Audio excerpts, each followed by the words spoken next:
This is the Evidence-Based Investing Podcast, the show that challenges assumptions and puts every strategy under the microscope. We bring in the experts, we bring the facts, and we break down what actually works depending on where you are in your wealth journey.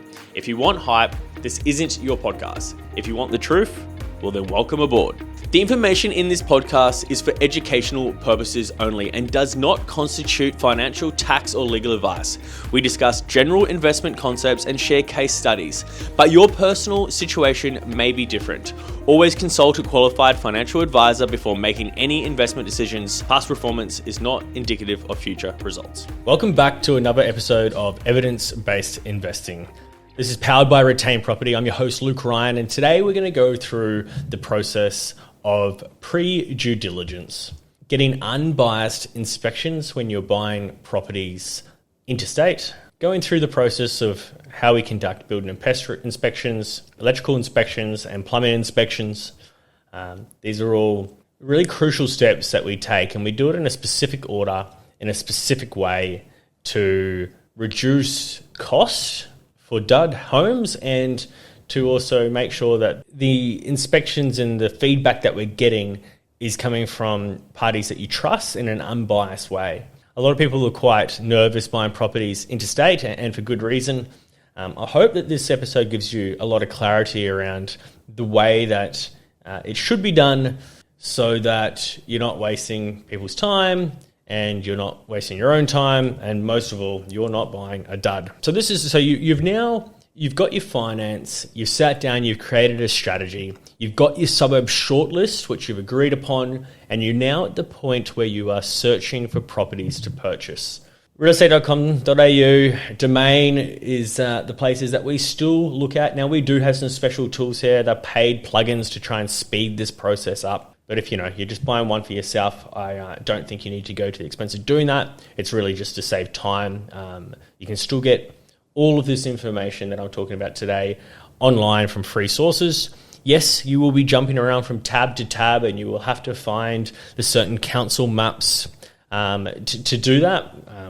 However, in our paid subscriptions, we don't. This is our profession, but it's costly. We're spending thousands of dollars per month on different subscriptions to get this done, just to speed up our process. So let's jump into it. Pre-due diligence. This is basically where you've gone on to realestate.com.au, you've found a property that you like, and you want to search whether or not it's in flood zone, fire zones, heritage zones. The searches that you are going to do will be different for each property purchase, depending on what your strategy actually is. For this example, I'm going to reference buying a property in Melbourne, and I'm going to look for a property that we can value add by adding a bedroom, and also that has room and the ability to put a granny flat on the back. So in order to do the pre-due diligence on a property in Victoria, to see whether or not it actually is able to have a granny flat constructed on there without going through a development process, there is some boundary allowances that you need to know about. It needs to be 1.2 metres from all the side boundaries, and it needs to be 1.8 metres from the wall of the house.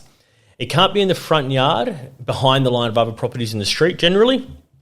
And the zoning that it needs to be in, ideally, is not a bushfire zone. If it is in a bushfire zone, it doesn't mean you categorically cannot do a granny flat on that property, but it does trigger a development approval process, which at the time of recording this, the last time I checked, was about $18,000. And there is obviously a lot of uncertainty if you buy a property like that. So we avoid those. The other thing is if it's in a flood overlay. If it's in a flood overlay anywhere on the property, not just where you're going to put the granny flat, it does trigger development approval again, and the cost for that last time I checked was about $8,500. You also don't want it to be in a special building overlay, and you don't want it to be in a landscape overlay if it's within 4 metres of a significant tree.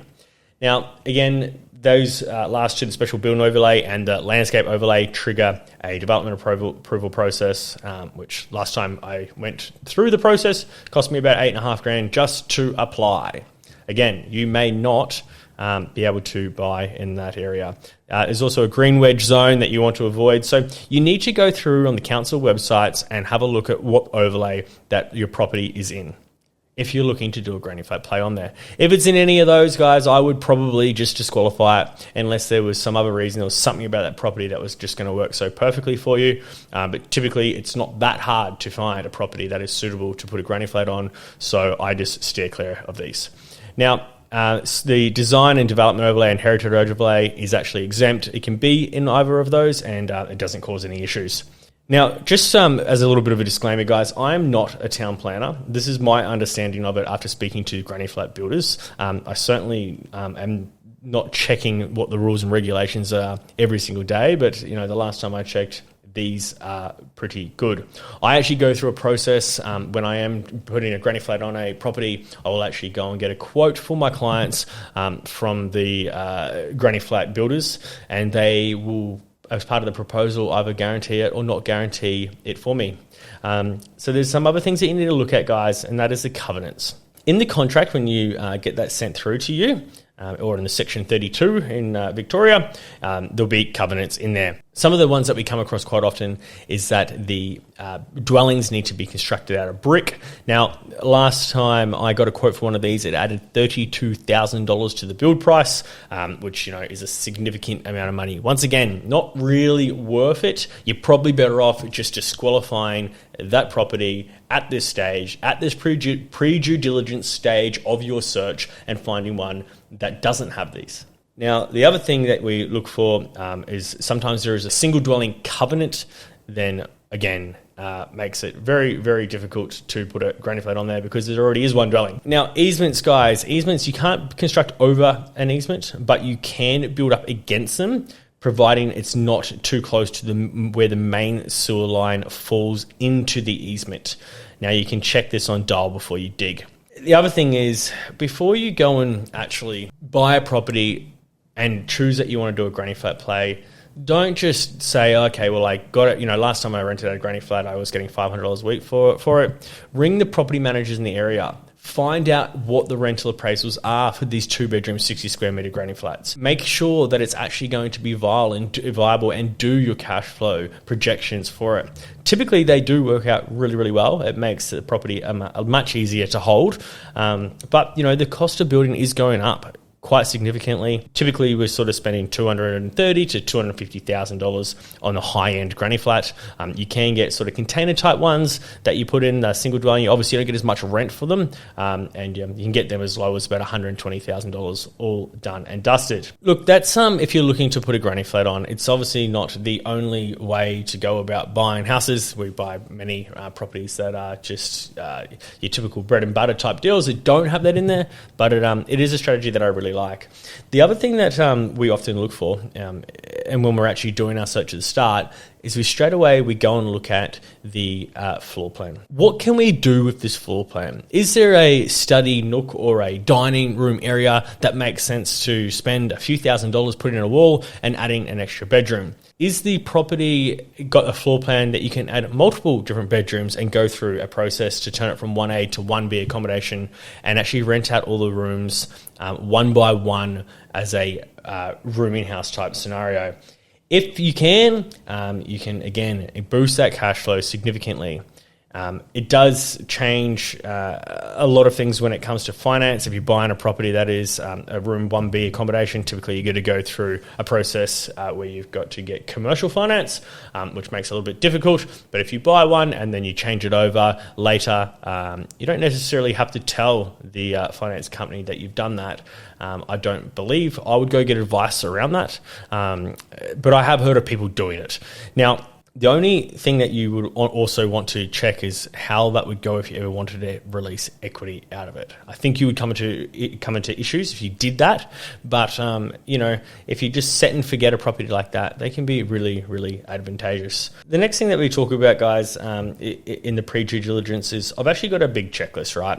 I will go through and I'll actually go through every single property and type in how many bedrooms it's got, how many bathrooms it's got, how many car parks it's got, what's the block size, and I list them all down. You could could just do this in a spreadsheet. You don't need to get too fancy. You don't need to pay for the subscriptions like we do. I get the rental appraisal. I have a little checkbox whether or not it is likely that you can put a granny flat on the property or not based on what we just spoke about. And then I will write some other bits and pieces down, like whether or not it's on market or off market. Write lots of notes about the conversations that I've had with the real estate agent. I write down when it was built.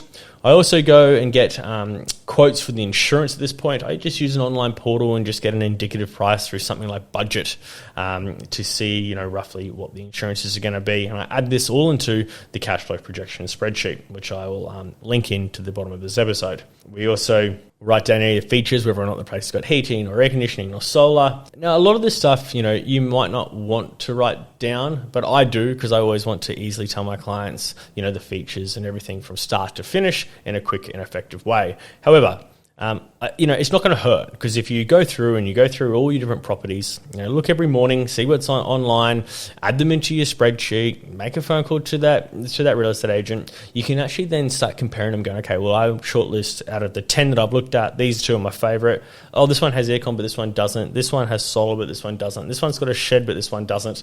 So it just makes it a lot easier to, come up with what you think you're willing to actually pay for the property in the first place. You also want to look at what the living orientation is. So depending on where you are, but typically you want your living area facing north. That is the ideal scenario.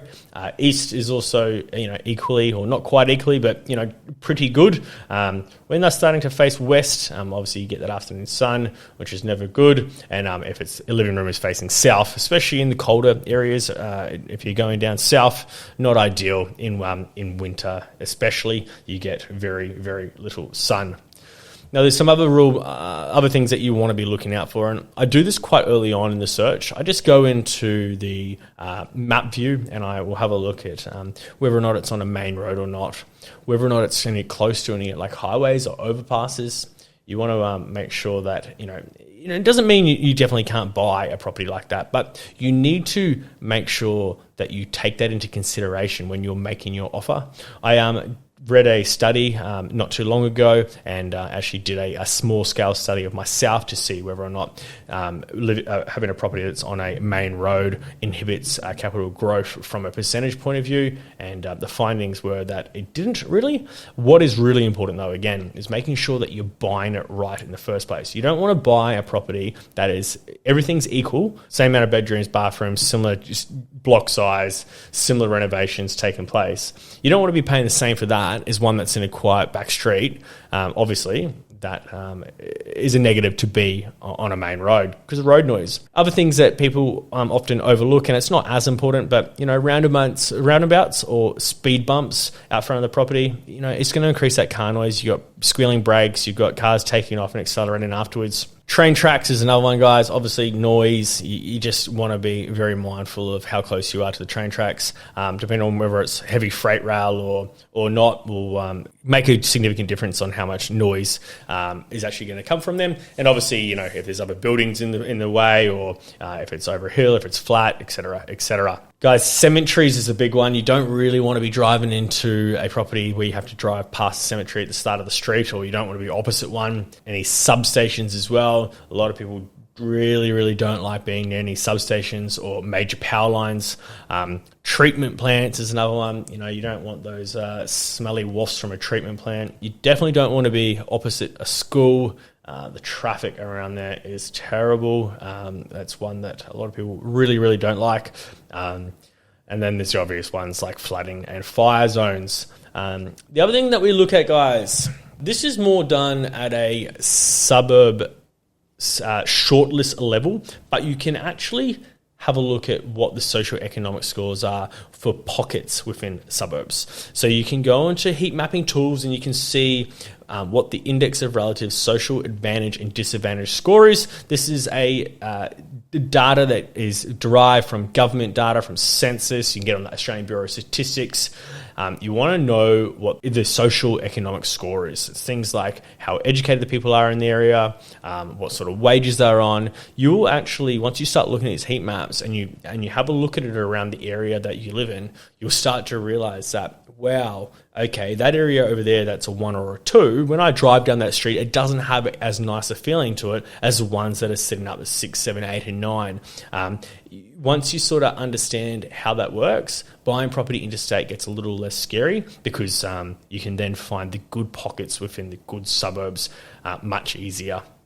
You can also look at what the public housing is in that certain pocket that you're buying in with online mapping tools. And then the one last thing that we look at, guys, is the flight paths. We want to make sure that there's not airplanes going straight over the head. It's very hard to get all these boxes ticked, right? But these are the things that you do want to look at and you want to take into consideration when you are valuing what the purchase price of a property should be. You can't compare one that is not over a flight path to one that is, and expect the price of them to be exactly the same.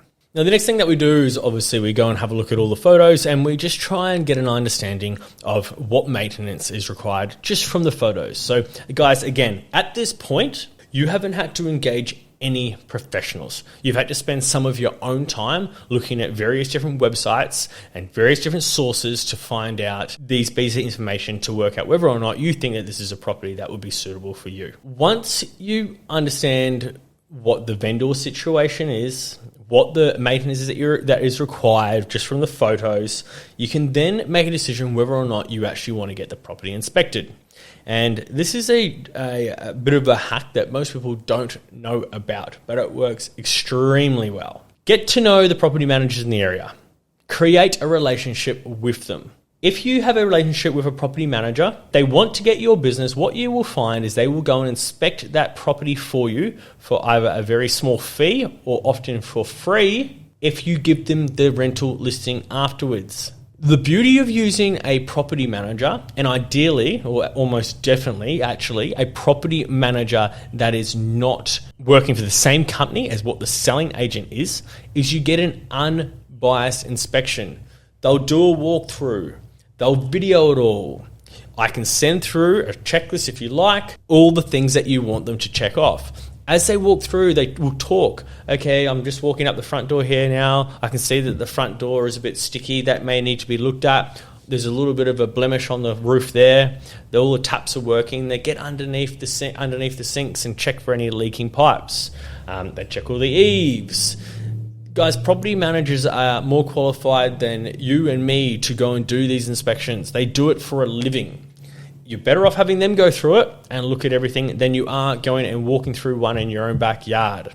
Once you get that video, very thorough video, looking at everything that they can find from a maintenance point of view, get them to open up the electrical box and take a photo electrical box so you can see whether or not the switches have been changed over and are adequate to be able to rent it out. They also understand, guys, the minimum rental standards. So they'll be able to go through and say, this is need to be changed, this is going to need to be changed, this is going to be need changed in order for us to be able to put it on the market and rent it out. And then that gives you the list that you can go out and get quotes to get those things sorted. Okay, so now you have found the property, you've gone through the pre-due diligence checklist, you've had a look at things like the floor plan to see if you can add any value there, you've checked out the backyard to see whether or not a granny flat can go on there and whether or not you can go through that process without having to go through a development application. You want it to be a tick and flick scenario. You want guarantees that you can do that. You've got a quote to get a granny flat if that is the strategy that you want to do. You have checked for any negatives on the property that will affect what you're going to offer, such as whether it's on a main road, roundabouts, speed humps, train tracks, close to cemeteries, close to treatment plants, substations, opposite a school, major power lines, obviously flooding, fire, etc., etc. You've checked the socioeconomics of the pocket of the suburb. You've had a look at if there's any public housing close by. You've checked things like the special building overlay and landscape overlay, again, to make sure you can actually put a granny flat on there. You've checked for easements and you've checked the flight paths. You've had a property manager go through and give you an unbiased inspection. You've gone through thoroughly and looked at that and you've collated all that information to work out anything that you need done from a maintenance point of view, and you've got quotes to do it. You are now happy to push forward to put the property under contract with subject to a building and pest inspection and finance and whatever other conditions that you like. Again, I'm going to jump into those conditions. The more conditions that you put in a contract, the less likely it is to be approved if you're in a multiple offer situation. So give that some good thought and work out what you can strip back or what is a non-negotiable that you need in there. Speak with your conveyancer about this. This is where you lean on them for their legal advice. You've now gone to contract, it's signed, you've paid your deposit. Got a building and pest inspection, go through. You want them to go through straight away. Don't stuff around. 10-day building and pest inspection is what most people do. You want someone in there as quickly as possible. Ideally, within the first 5 days, get that report back. Gives you another 5 days to go and get any other quotes that you may need to get from that building and pest inspection report. You've spoken to the building and pest inspector. You understand what each line of that building and pest inspection report actually means. Sometimes it sounds really, really scary, but all it needs is a handyman to go through and spend $50 putting some silicone in. You are now in a really good situation. You understand the pocket of the suburb that you're buying in. You already knew that the suburb that you're buying in suits your brief because we've done that in a previous step. And you are comfortable that the property that you're buying is not a dud. You understand what is required to get the property to a rentable level. And you've identified any opportunities that you can find to be able to increase the rental amount each week or increase the actual equity amount that you can strip out of that property. You are now in a position where you can basically say, do I go forward with this contract or do I not? If you do, obviously, you move forward and you buy the house. That's great. If you don't, and you have a major defect on the building and pest reports, in most cases, in most states, I should say, that gives you the ability to pull out. Okay. Now, look, you have spent a little bit of money with a conveyancer. You maybe spent a couple $100 with a property manager, and you might have spent $600 to $800 on a building and pest report. It's not really the end of the world when you're buying $1 million properties or $700,000 properties. These are the steps that we take to buy property interstate without even having to jump on a plane and going there and seeing it. I hope this episode was helpful. I hope this gives you a bit of confidence to look outside the 15 suburbs in your backyard. I always say that if you're only looking at the 15 surrounding suburbs around you where you live, that will give you a 1 in 1,000 chance to buy the best property in the best suburb because there's 15,000 suburbs in Australia. That's all for today. I hope you enjoyed this episode. I'll see you in the next one.